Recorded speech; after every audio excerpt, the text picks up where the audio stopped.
Merci de nous rejoindre dans cette émission Les GG sur Radio Espace. Vous nous regardez également aussi à la télévision.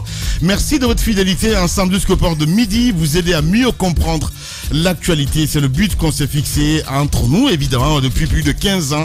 Maintenant en terre guinéenne, vous nous écoutez à Bokeh sur 99.7, même fréquence du côté de Mamou. Dabola s'apprête à écouter Espace sur 99.7. Merci à vous tous à l'international, sur la média. Relais cette émission évidemment sur les réseaux sociaux, madame du monsieur. Ceci dit, évidemment, plusieurs moyens s'offrent à vous pour interagir sur nos sujets. Ce qu'on vous recommande d'ailleurs fortement, ça se passe là. Le hashtag Espace GG. Sinon, le numéro de téléphone, ça n'a pas changé. 00224 657 39 13 13. Avec plaisir.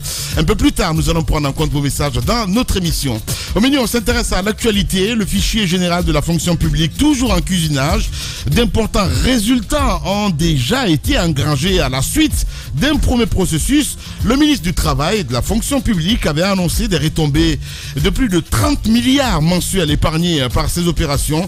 Mais on est encore loin du compte, il le dit ce matin Tamba. Le processus d'exfiltration donc des fictifs, toujours en cours de préparation, va devoir recourir à la biométrie. L'enjeu final sera d'aboutir à un fichier fiable et des salaires revalorisés.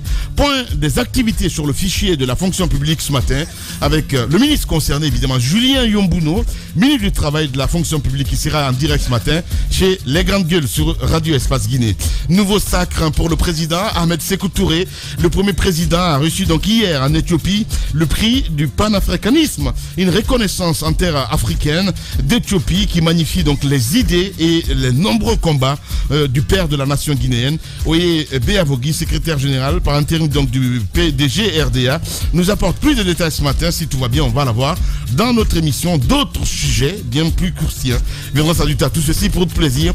Les Grandes Gueules jusqu'au port de midi avec le mur. Bonjour. Quand même, l'ami. Quand même. Exagéré. Bonjour. Je suis pas un mur.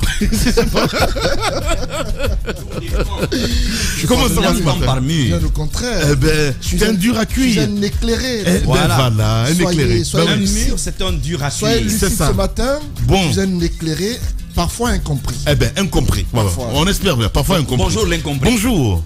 Bonjour l'ami. Voilà. Hein? Bien habillé ce matin. Merci beaucoup. Hein? Voilà, c'est Madame Camara qui m'a offert ça hier. La femme de Bouba RKS. Okay. Voilà, que je salue d'ailleurs de passage. Voilà. Je vois ça. Bonjour mon cher Tamba Zakari Milimono. Oui, Antoine l'éclairé comme sa cravate indienne. Ouais. Bonjour, sa cravate indienne. Oh là là. Voilà, il est terrible ce garçon là. Ouais. Ça va Tamba? Ça va, Dieu merci. Ouais. Bien. Je suis, ça va. Ça va, non? Ouais, ça va. Voilà. Je suis étonné en toi de te voir avec cette couleur-là parce que la voiture la personne qui a garé la voiture, c'était bien. Donc, je comprends pas. Non, c'était moi. Oh bon, c'était plutôt le chauffeur qui faisait quelque chose. D'accord. Ton chauffeur, pas le mien. Hein. Ok. Voilà, moi, j'en ai pas. Je suis des modestes là. Mohamed Mara, bonjour. Mon cher Mara. Bonjour Lamine, bonjour à tous. Bienvenue. Merci à beaucoup. Jacques Léoua. Léno, bonjour. Bonjour Lamine, bonjour à tous. Voilà, allez, dossier des événements donc du massacre du 28 septembre, le cas particulier des audiences d'hier, mon cher Jacques. Oui, on a suivi des audiences encore difficiles hier. Très bien démarré. Après, on a pu comprendre avec, bien entendu, la prestation de l'avocat maître Pépé Antoine Lama, des incidents qui ont été enregistrés à plusieurs niveaux, à plusieurs reprises. Les audiences ont dû être stoppées pour régler un certain nombre de problèmes. Mais le plus important, il me semble, c'est bien entendu quelques déclarations qui ont été entendues aussi bien de la part des avocats qui ressortaient des choses et puis Toumba Diakité, le plus stable comme on l'a toujours présenté, qui a dû par moment reconnaître un certain nombre de choses, même pas officiellement, mais de moitié sur le cas de Kaléa par exemple, pour parler de ce cas spécifique qui est utilisé par l'accusé comme étant la provenance réelle des gens qui auraient perpétré des massacres du 28 septembre. Il a été entendu de nouvelles choses Il a été entendu de nouvelles choses. Si au départ, on nous avait présenté une situation plutôt communautaire, un groupe ethnique qui se serait retrouvé du côté de Kalea, des informations d'hier à travers des questions de l'avocat et qui finalement, en termes de réponse, a pu amener l'opinion à comprendre qu'il n'en était rien en réalité, puisque il y a les premières recrues qui seraient venues du côté de Sana, le village natal de Sekouba Konaté, qui était à l'époque des faits ministre de la Défense nationale. Et puis de sa responsabilité, lui en tant que ministre de la Défense, dans ce recrutement, puisque si dans un premier temps on avait fait croire que tout a été piloté par Dadis, il semble, selon les questions venues de l'avocat, que ça avait été présidé ou organisé tout cela par le ministre de la Défense. En tout cas, il y a de nouvelles choses qui sortent et qui nécessitent derrière de nouvelles peut-être comparutions pour comprendre davantage ce qui se passe. C'était quand même le 6e jour d'audience d'interrogatoire pour Toumba Diakité, un dur à cuire, il faut le reconnaître, puisque ça a pris énormément de jours déjà, et il a eu affaire avec les avocats de la partie civile qui ont été quelque peu si vous voulez, conciliants. Ils n'ont pas fouillé là où, en tout cas, les avocats de ces co-accusés nous ont envoyés jusque-là. Parce que ce procès, encore une fois, au-delà de l'objectif premier, qui est celui de dire qui a tué au stade, et puis après qu'on puisse prononcer un verdict pour condamner tel ou tel autre, et puis disculper quelques-uns si c'est possible. L'essentiel de ce procès, voudrais-je dire, c'est aussi pour comprendre ce qui s'est passé. Ouais. Et donc, si les avocats sont là pour ça, pour poser des questions, poser certaines questions que nous pouvons juger bêtes, comme je le lis sur les réseaux sociaux, ou des questions répétitives, comme cela se lit aussi. Mais le plus important, c'est d'amener, n'est-ce pas, à travers des réponses, l'opinion à comprendre ce qui s'est passé. Ce qui s'est réellement passé. Finalement, voilà, ce qui s'est réellement passé. Ouais. Finalement, on saura tout naturellement que, bien entendu, ce sont les magistrats qui prendront la décision. L'autre chose, au-delà du procès verbal qui a été établi par les juges d'instruction qui ont entendu tous les prévenus, il y a les rapports d'enquête de la commission nationale qui est récusé par Toumba notamment, le rapport de la commission d'enquête internationale aussi récusé en partie, mais quand même il y a certains éléments dans le contenu qui sont acceptés. Et puis, et la nouveauté, et ça moi je ne le savais pas personnellement, il y a des enquêtes qui ont été menées par par la police nationale, donc la direction de la police judiciaire qui avait pu faire des enquêtes en ce moment et qui a pu établir par exemple le vol d'armes et puis un certain nombre d'éléments. Tout ceci va se mettre au goût du jour. Et l'autre actualité, c'est bien sûr Cellou Dalein Diallo qui pour la première fois s'engage à répondre. Sauf qu'il dit, lui, quand il sortait du stade, il avait perdu conscience. Donc le peu qu'il sait qu'il pourra le dire en termes de témoignages, c'est déjà une volonté exprimée.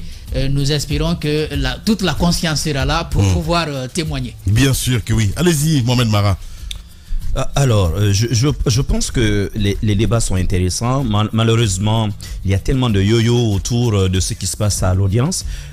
Alors, personnellement, contrairement à l'avis de beaucoup de gens, moi, je ne suis pas du tout satisfait de la police des audiences. D'abord, parce que une salle d'audience du tribunal, la première chose qui devrait vous marquer quand vous y entrez, c'est le silence. Et j'ai comme l'impression qu'on laisse un peu trop faire. Vous entendez un peu n'importe quoi, les gens qui s'esclavent, il y a énormément de bruit. Et vous savez, cela a un impact. Le non-initié peut ne pas comprendre, mais les avocats qui y sont, les magistrats savent que cela a forcément un impact à la fois sur la psychologie des accusés, mais aussi même du tribunal. Parce que à un moment donné, vu que c'est open, les gens viennent, et les déclarations de tel ou de tel qui sont sujets soit à des exclamations, à même des semi-applaudissements et tout, encouragent dans un sens ou dans un autre. Ouais. Ou peut être une pression même sur le tribunal lui-même. Je trouve qu'il n'y a pas beaucoup de sérénité là-dessus. Et la nature des incidents également, auxquels on assiste de plus en plus, m'inquiète un peu. Il y a par exemple un incident extrêmement important qui a eu lieu il y a 2 jours autour de Maître Bana Emmanuel Bamba, et d'ailleurs qui doit passer normalement devant le barreau, le conseil de discipline jeudi, donc demain, par rapport à cette situation. Vous savez bien, parce qu'il s'était constitué dans un premier temps en faveur de la partie civile, et plus tard on l'a retrouvé comme défenseur de l'un des accusés, ce qui ne se fait pas. Cependant, il semblerait qu'il existe une lettre de rétractation donc qui demandait une annulation de la première composition. C'est cette lettre dont le dépôt est attendu désormais. Personnellement, je suis curieux de voir est-ce qu'effectivement cette lettre a été versée. Si elle a été versée, pourquoi le procureur, lui, justement, n'en a pas tenu compte? Ou bien est-ce que c'est par bonne foi qu'il a relevé ce qu'il a relevé la dernière fois à l'audience? Donc, de toutes les manières, j'espère qu'il va revenir dans le dossier, parce que c'est l'une des valeurs sûres aussi avec l'expérience. Ce sont des gens dont on a besoin dans ce procès. Et quant à hier, je causais avec Jacques avant-hier. Déjà hier, on causait sur ces histoires-là, parce qu'il y a beaucoup de choses qui arrivent sous les yeux quand vous lisez les déclarations faites à Dakar, faites à Conakry, tout ça. Et aujourd'hui, je vous pose une question, Lamine. Je pense que vous avez sûrement cette interview en audio. Toumba Diakité qui a demandé au général Konaté de le gracier. Vous vous souvenez? Oui. Il a demandé la grâce. Il y a le son, je pense qu'à la pause tout à l'heure, on pourra diffuser. Je vais l'envoyer à Poutine. Mais il a demandé à être gracié. Pourquoi est-ce qu'on demande la grâce? Il dit qu'il ne connaissait pas le sens du mot gracier à l'époque. Il dit qu'il ne savait pas que gracier signifiait le disculper. Non, ce n'est pas vrai. C'est ce qu'il a dit. Non, tout militaire le sait. C'est pas vrai. C'est pas vrai. Parce qu'il y a un minimum de notions de droit dispensées partout. La grâce, ce n'est pas vrai qu'un universitaire dise qu'il ne sait pas. Il était dans l'euphorie à l'époque, il ne savait pas de quoi il s'agissait. Justement, c'était même pas ça. C'est pas quelque chose qui s'est passé 2 ou 3 jours après. Ça s'est passé longtemps après les événements. Et que le journaliste a piégé d'ailleurs. C'est facile de le dire. En fait, c'est le deuxième niveau de mon interrogation, et ça je l'avais remarqué déjà depuis le départ, M. Toumbadi ne tenait pas compte des déclarations que j'avais eu à faire à Conakry avant de m'enfuir. Ne tenez pas compte des déclarations que j'ai eu à faire à Dakar. Hier, je l'ai entendu dire, je suis devant les autorités de mon pays, je suis jugé ici, ne me parlez pas d'ailleurs. Sauf qu'il a dit la même chose et sur RFI et devant les enquêteurs à Dakar. Je ne souhaite pas être jugé en Guinée. La justice est aux ordres de l'exécutif. C'est ce qu'il avait dit à l'époque. Donc, il n'avait pas confiance en la justice guinéenne, mais il avait confiance en celle sénégalaise. Il n'était pas sous pression au Sénégal. Cependant, la question reste posée. Et il revient à Conakry, 2017, il est à nouveau interrogé devant avocat. Il dit non, laissez toutes les déclarations que j'ai eu à faire sur les médias. En 2019, en 2017 à Dakar, en 2017 en Guinée, 4 déclarations, balayez tout. C'est ce que je dis maintenant qui est vrai. Moi, ça m'interroge. Ça, c'était ma deuxième remarque. La troisième remarque, alors je vais fâcher des gens, mais je m'en fous. J'ai la nette impression, depuis le début, que Toumba protège le général Konaté. Ah ouais? Reste à savoir pourquoi. Bon, oui. C'est trop facile. Non, mais c'est trop facile, je suis désolé. Mais il a toujours dit, laissez le général Konaté en dehors de ça. Lamine, je peux te lire. Je t'ai envoyé d'ailleurs des extraits le week-end. Il a dit clairement, devant les enquêteurs à l'époque, le général Konaté, je t'ai envoyé les extraits. Le général, avant même que ça soit évoqué, il a dit, le général Konaté, quand ils sont revenus de l'Abbé, pendant que eux étaient fatigués, se reposaient, le général dit que lui, il ne peut pas rester, il faut qu'il parte en forêt. Il a dit aux enquêteurs, il allait plus loin. Il dit que cela, pour lui, n'était pas normal en tant que ministre de la Défense et que cela interroge. Il va jusqu'à dire, il doit s'expliquer. Mais il va plus loin. Il dit que le général a coordonné tout ce qui s'est passé dans la capitale en étant en Guinée forestière. Et que celui qui était la courroie de transmission, c'était M. Thibou Camara. C'est là où justement, il a demandé également à la commission d'entendre Thibou Camara. Parce qu'il dit que c'est Thibou Camara qui rendait compte de tout ce qui se passait heure par heure au général Konaté. Et c'est qui facilitait les prises de décision. Donc il dit que et Thibou et Konaté doivent s'expliquer. Bizarrement, et il dit dans les mêmes, passages que d'ailleurs les troupes de Konaté étaient plus armées que la garde présidentielle dont lui avait la charge. Parce que jusqu'à présent, je l'entends souvent dire « je n'étais que aide de camp ». Mais attention, dans toutes les dépositions, jusqu'à aujourd'hui, dans toutes les déclarations, Toumba n'était pas que aide de camp. Il avait deux fonctions bien distinctes. Il était le commandant, justement, de toute cette garde, et il était l'aide de camp. Ça, il ne faut pas l'oublier. Parce que souvent, quand j'entends même les avocats parler, j'ai l'impression que les gens ne font pas la part des choses. C'est deux responsabilités distinctes. Il était à la fois le commandant de la garde présidentielle et l'aide de camp. Parce qu'il dit souvent que lui, son travail s'arrête à l'appartement du président. Ce n'est pas juste. Ce n'est pas juste. Mais il dit que les forces de Konaté étaient plus armées. Et hier, il a été confronté à l'autre chose. Parce qu'il l'a dit également, et à Dakar, et devant la commission ici qu'il entendait en 2017, que les troupes, les forces du général Konaté étaient aux alentours du stade du 28 septembre. Il l'avait dit. C'est écrit. Alors désormais, qu'est-ce qu'il dit? Il dit non, n'en tenez pas compte. Ce qui m'a même fait rire, il allait jusqu'à dire non, ils étaient vers Dixine là-bas. Il dit quand il dit quelques mètres, que ça peut être des kilomètres. Que ça peut être des kilomètres. Quand il dit quelques mètres, parce qu'il a dit quelques mètres du stade. Maintenant, il dit que non, quelques mètres, ça peut être des kilomètres. Attendez, Toumba, l'expert en physique, l'expert en géométrie, l'expert en chimie, le médecin, et qui dit que désormais le mètre peut équivaloir à des kilomètres et les kilomètres peuvent équivaloir au mètre. Je crois que seul Dieu a cette possibilité, parce que pour lui, un jour, ça peut être comme 1000 ans, et 1000 ans peuvent être un jour. Mais Toumba n'a pas la capacité, à mon avis, de faire de 1 mètre, 1 kilomètre ou plusieurs kilomètres. Ça m'interroge. De l'autre côté, Toumba, et ça, je me t'ai toujours demandé quand ça allait arriver. Les forces de Kaléa ont été formées. On a bien entendu ce qu'il a dit. Sauf que quand vous faites attention à ce qu'il avait précédemment dit, le film n'est pas pareil. Et même les recrutements de Kaléa ont commencé où? À Sana. Pas à Kankan, pas en Haute-Guinée, pas ailleurs. À Sana, dans le village du général Konaté. Et il avait dit, c'est lui qui avait dit. Et il a été établi que 300 hommes au moins ont été recrutés à partir de là.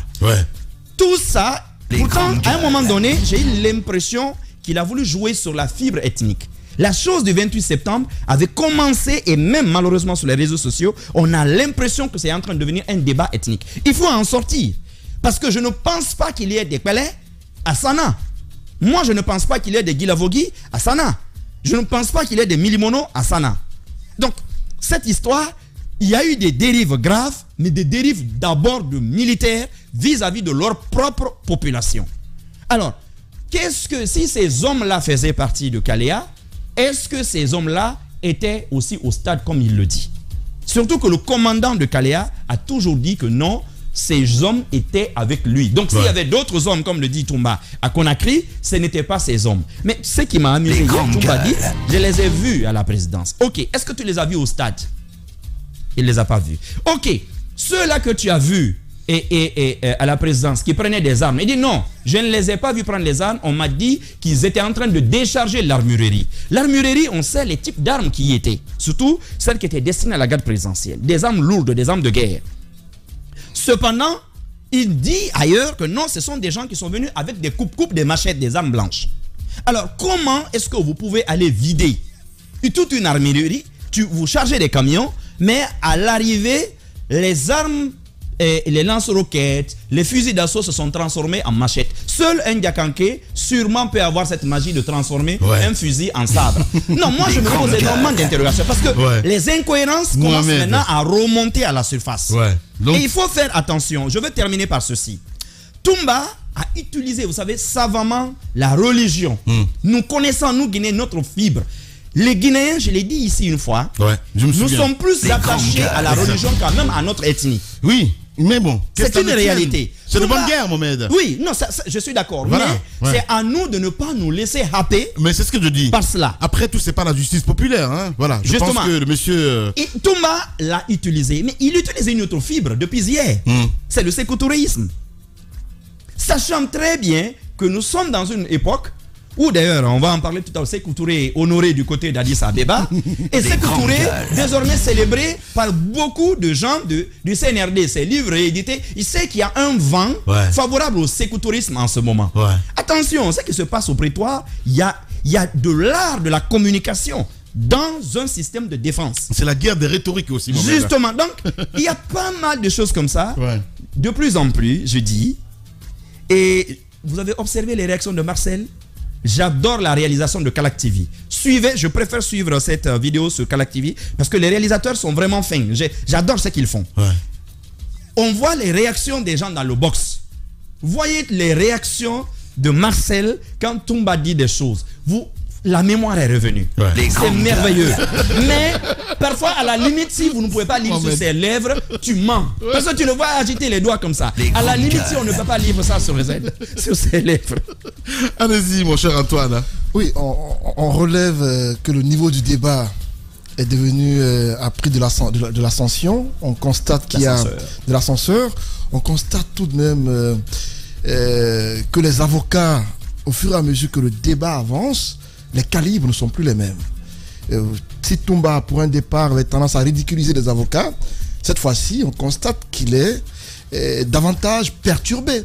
On constate que les avocats qui sont face à lui ne sont plus dans la contradiction. Hein. Justement, en fait, les avocats qui sont face à lui présentent des choses, lui opposent des choses qui l'emmènent parfois à se dédier. Exact. Je ne me souviens pas, je ne répondrai pas à cette question. Je fais le constat que l'avocat, pour ce que nous voyons, les avocats là ont fait des recherches. C'est ça l'avocat. Évidemment. L'avocat, ce n'est pas de venir dire à celui qui parle, tu as dit ci, tu as dit ça, est-ce que c'est ça? Bon, c'est bien de le dire, mais il faut que vous ayez des éléments sous la main. Tu n'es pas un avocat, à ce que je sache, non, mon cher. Non, je ne suis pas avocat, mais je suis beaucoup d'avocats, Lamine. Je sais mon cher Antoine. Antoine, ne va pas sur ce télé. Lamine, s'il te plaît. C'est pas parce que je ne suis pas avocat. Mais c'est ce que je dis. Non. Les grandes gueules. C'est pas parce que je ne suis pas avocat que lorsqu'un avocat est en déroute que je peux pas le savoir. Voilà. Lorsqu'un avocat, par exemple, prend la parole. Attends. Est-ce que Dieu prend bagage? Je ne répondrai pas à cette question. Dieu ne prend pas bagage. Je ne répondrai pas à cette question. Mais Dieu connaît Il a déjà répondu à cette question. Il a déjà répondu à cette question. Mais Antoine, on est d'accord. Je ne répondrai pas à cette question. Vous savez, la population n'est pas stupide. Au départ, on a dit que ce qui allait se passer, c'était un match. On a dit. Ben oui. Avant. C'est un vrai match là, mon cher Antoine. On a dit qu'il y aurait des révélations dans ce procès-là. Et des avocats et des magistrats. Et ce qui se passe là, au fur et à mesure, vous avez certains qui sont décriés sur la toile, d'autres qui sont élevés. Parmi ceux qui sont élevés, vous savez qu'il y a unanimité autour d'eux. La sortie hier de Pépé Antoine, beaucoup ne s'y attendaient pas. Pépé Antoine, tous ceux qui ont suivi, lui c'est mordant, disent clairement que Pépé Antoine a été pertinent. Évidemment. Il a été tellement pertinent qu'il a soulevé des choses auxquelles Toumba ne s'attendait pas du tout. Et vous avez vu que Toumba a dit clairement, pertinent et percutant. Il y a eu le tour de maître. Toumba a été souvent sauvé par le président. Exact. Maître Salif Biavogui, vous avez vu. Mais ça va monter crescendo. Maître Dina Sampil arrive aujourd'hui. Justement. Et l'autre, attention, vous allez être choqués, une ancienne chef du barreau de Burkina. Vous avez vu la vieille, la dame. Oui. C'est une des avocats de Dadis, elle va également prendre la parole. Donc, plus détachée de nos histoires d'ethnie et tout le machin. Elle ne sait pas vraiment nos problèmes ici. Ça va être intéressant. Il y a vraiment de la consistance dans ce que je vois. Ça me rappelle l'avocat américain Benjamin Draftman, l'avocat de DSK, dans l'affaire Nafissatou. Un avocat qui vient, qui trouve que son client est dans des problèmes, toutes les caméras sont braquées sur lui, c'est lui qui est vu comme l'homme qui a abusé de Nafissatou, c'est le coupable parfait, on l'a jeté en pâture, et l'avocat, au fur et à mesure qui suit la procédure, finit par inverser la donne. C'est-à-dire, il fait des enquêtes, venir jusqu'au village de Nafissatou Diallo ici en Guinée, et aller jusqu'à sortir un audio de Nafissatou avec un de ses copain qui était en prison en poulard, il fait traduire en anglais et on finit par avoir un regard différent sur Nafissatou Diallo. L'avocat, c'est celui-là qui est capable d'aller fouiner, sortir des choses auxquelles la personne mise en cause ne s'attend pas du tout. En fait, souvent, on utilise les privés qu'on appelle des détectives. Il y a des sociétés qui font ça. On les envoie sur le terrain. C'est des enquêteurs attitrés et assermentés. Je relève vraiment qu'il y a des atouts parmi les avocats. J'ai vu un autre avocat hier, Maître Pépé Koulemou. Jacques avait prévenu lorsque celui-ci prendrait la parole. Lui, il a fait dans le trafic d'influence.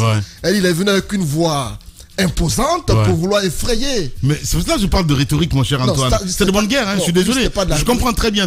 Le ton qu'il a employé était différent de celui des autres. Je vois. Il a dit qu'on va mettre à nu ce qui se passe là. Une façon d'influencer le prévenu qui est arrêté. C'est les avocats qui nous écoutent. Parce que quand je dis hier que l'émission qui déshabille la Guinée, ça part dans tous les sens. Il dit depuis que ça a commencé, il est en train de raconter n'importe quoi.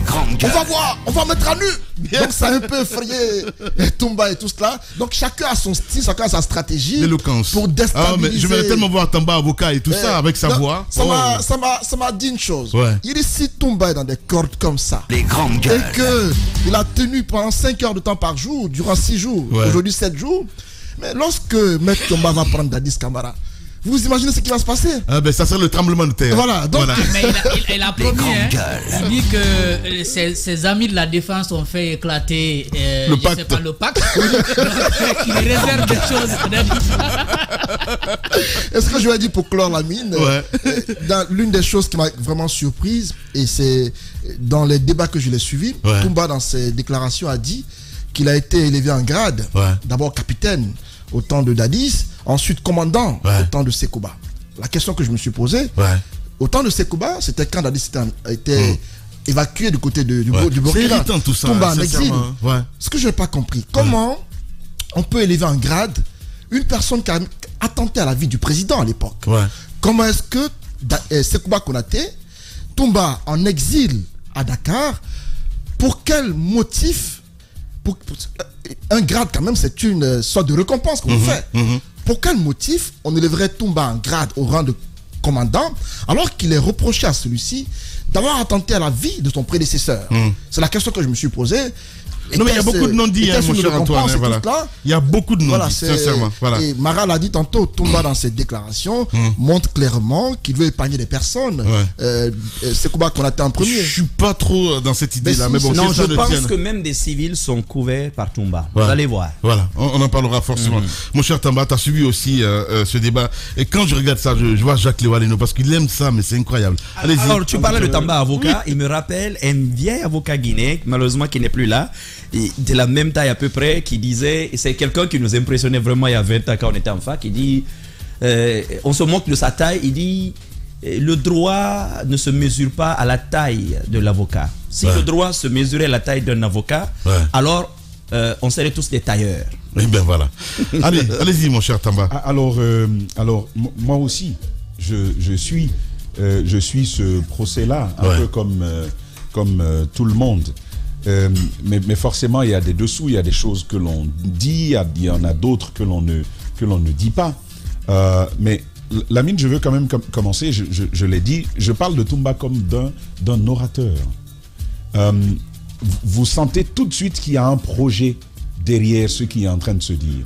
Ça s'appelle le projet oratoire.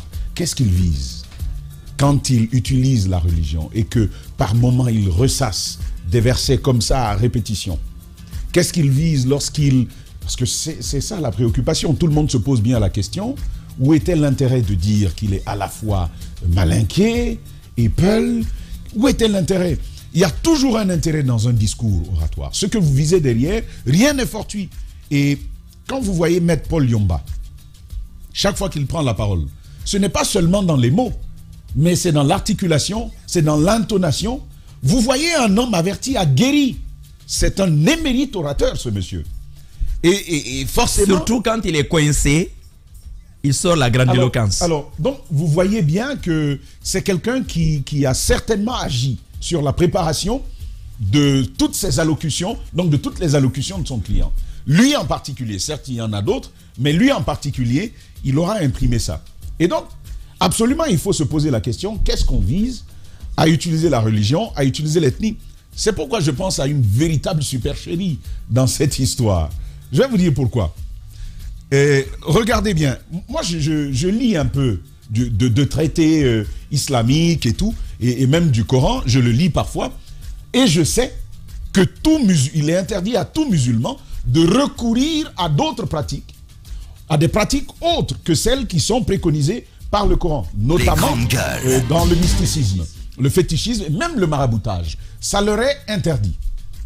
Alors, ce monsieur qui récite le Coran de cette façon, avec une telle habileté, Mieux, parce qu'il y a ceux qui récitent. Mais au-delà de la récitation, il y a ceux qui peuvent l'interpréter. Toumba, à la fois, récite, mais il interprète ce qu'il dit. On l'a vu depuis. Donc, c'est quelqu'un qui a quand même une connaissance de sa foi. Mais il ne s'empêche pas, cela dit, de se soumettre à un rite où il s'engage par serment avec Dadis Camara et d'autres personnes à se mettre à la botte d'un féticheur. C'est une première contradiction par rapport à la foi. Ça, c'est un premier élément. Deuxièmement, Lamine, il y a une autre chose. Au-delà du facteur religieux que Toumba a su vendre avec beaucoup de bagou, il y a une autre chose qu'il ne faut pas perdre de vue. C'est que dans les propos de Toumba, notamment au début, vous sentez que c'est quelqu'un qui, lorsqu'il décide de tuer, il sait le faire. Aucun état d'âme. Aucun état d'âme. Et il l'assume. Il parle de Dadis, il a touché, il est venu, il a tapé ma tête. J'ai dit, donnez-moi mon arme. J'ai tiré, parce que quand Dadis commence à faire comme ça, vous sentez que c'est fini. Donc j'ai tiré sur sa tête. Makambo voulait courir de l'autre côté pour chercher une arme.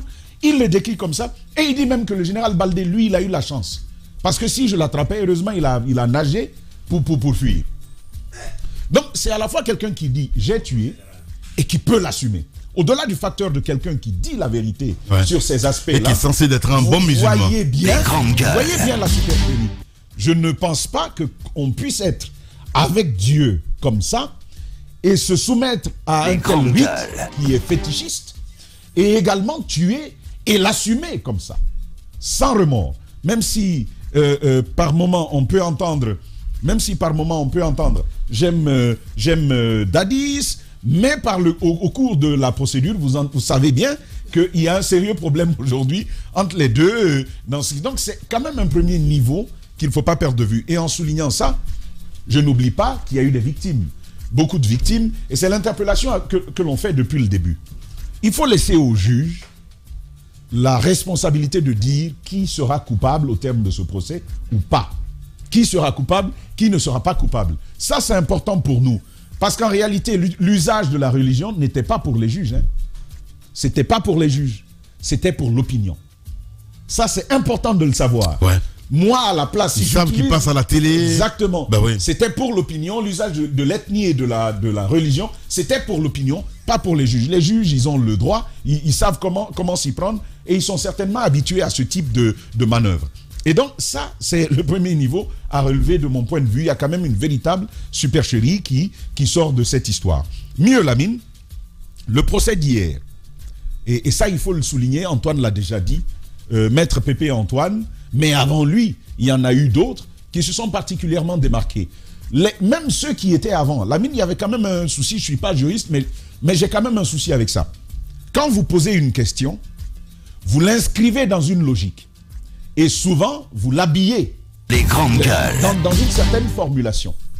Mais la tendance quasi systématique du tribunal à dire posez la question, arrêtez le... Donc, parfois le fil logique que vous souhaitez imprimer à la question souffre parce que simplement on vous demande de poser des questions comme tomber du ciel comme ça. Ouais. Pose tout court, évite ceci, évite tout cela. Or, les choses peuvent s'habiller et ça donne plus de logique à la démarche. Je crois que c'est l'avocat Samori qui était en train de défendre cette position. Les grandes gueules. Et moi, je pense que là, en fait, les questions, c'est aussi un art. Hein. Tout le monde ne peut pas poser de bonnes questions. Et on apprend à poser des questions. En fac, je ne sais pas ce qui se passe en fac de droit, mais en fac de sociologie, la formulation de la question est enseignée. On vous enseigne comment on peut poser une question qui soit pertinente et qui tienne tous ses objectifs. Ça, encore une fois, je me pose une question sur cette façon de faire, qui consiste à demander que les questions, parfois sorties de contexte qu'un habillage aurait pu permettre de faire. Je veux quand même terminer, Lamine, avec ceci. Toumba, que j'ai vu, il a un côté fort. Il se comporte vraiment comme un militaire. Et je pense que c'est vraiment un militaire. Il ne lâche pas ses hommes. Il ne lâche pas ses hommes. Ces 6 éléments qui ont été amenés au PM3, vous vous souvenez? Et même le cas a été ramené hier sur la table. Avant-hier plutôt, on demande qui sont. Il dit non, je ne donnerai pas leur nom. Le président repose la question, il dit non, je ne répondrai pas à cette question. Et il refuse de le faire. Même hier, c'est revenu. Il ne lâche pas ses hommes, il ne les abandonne pas. Ce qui renforce chez moi l'idée de Mohamed Mara. Et effectivement, quand on refuse de donner l'identité de personnes qu'on est allé sauver, qui étaient supposées être à la base de ces massacres-là, on se pose bien la question, qu'est-ce qui est derrière? Est-ce qu'il n'y a pas des accointances et des intérêts particuliers à cacher, notamment pour le général Konaté, notamment pour ces éléments-là? Et je termine quand même, Lamine, avec ceci. Désormais, on sait bien que, en tout cas sur la base de ces éléments, on sait bien que Toumba était bien au stade et accompagné. Au départ, ce n'était pas le cas. C'était pas le cas, en tout cas, c'est pas ce qui ressortait de son propos. Désormais, grâce au travail des avocats, on le sait. Deuxièmement, lui qui disait venu non armé, il ressort sur la base de ces questions qu'on a suivies, effectivement, que c'était quelqu'un qui était toujours armé et très bien armé. Ça ressort... les grandes gueules. D'armes et d'autres formes d'armes. Donc, il le dit très clairement. Et puis, à la fin, le cas Kaléa, parce que c'est là-dessus qu'on voulait surfer, Mohamed Mara est déjà suffisamment revenu là-dessus. Au demeurant, je redis ce que j'ai dit sur un autre moment. C'est au juge de dire qui est coupable, qui n'est pas coupable. Notre commentaire va se borner à ce que nous entendons, mais sur les anticipations, les conclusions hâtives, ces nombreux juristes qui disent déjà qui est coupable, qui n'est pas coupable, je pense qu'il faut s'en préserver et laisser le droit avoir libre cours. Et après, on saura finalement, et parce que c'est aussi ce que nous recherchons dans cette démarche-là, que le droit soit dit. Voilà ce qu'on pouvait dire évidemment sur ce procès. Vous êtes sur Radio Espace et sur Espace TV.